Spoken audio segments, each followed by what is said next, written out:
Continuing on working with design and branding, we're going to talk about developing a brand. So let's check that lecture out here. There we go. And there we go. Developing a brand. What I want you to do is, if you already have a business you'll be working with this semester, tell me about the development of the brand that is used, John. Kind of refer back to the items I covered in that design lecture from part A of week 3. Do you have a logo, or are you the face of the brand? Because some companies just use themselves as the face especially if it's a smaller business. Do you have a tagline that explains what your business is? Because sometimes that helps. Because if you just have something like Fred's design, it's like, what kind of design is it? Graphic design? Production design, there's all kinds of design, engineering design. So sometimes a little tagline will help whoever's checking out the logo to explain what the business is. And then what does a logo tell you about your business, and the tagline as well. Do you have a color scheme you use, and what did you base the choices of colors on? And do you have a specific font that you use overall? Um,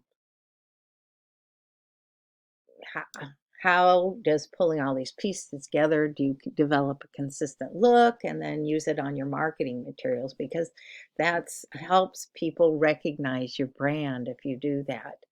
If you don't have your own business to use this semester,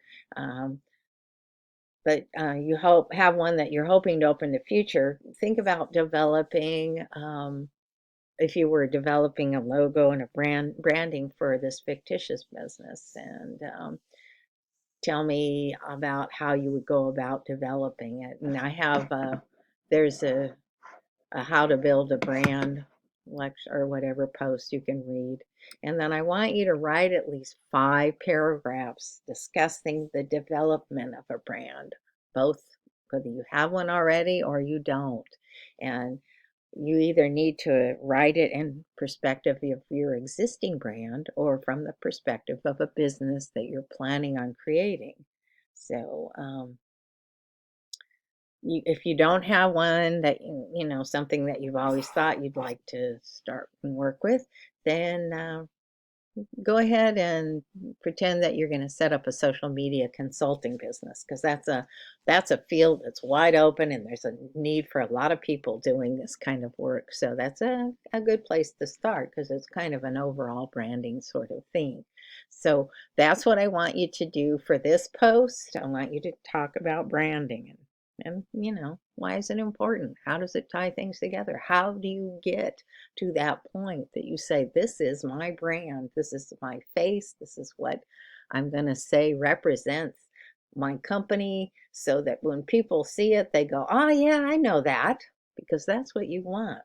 You want them to build recognition.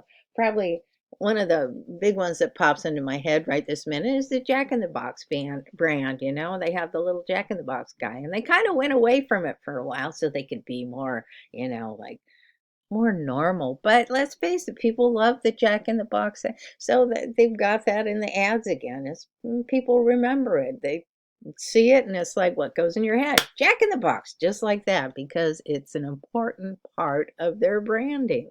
And that's, again, what you want to do. You want to build brand recognition, so people see it, they think of you, when they need whatever service or product you're selling. And when they see you on Instagram or Facebook or TikTok or wherever it is, they know. Or you're working an event, a farmer's market, and they say, yeah, I know them. I know them. I trust them. I recognize them. I want to use them. I want to buy their service or product. So that's all part of the pieces that put that together.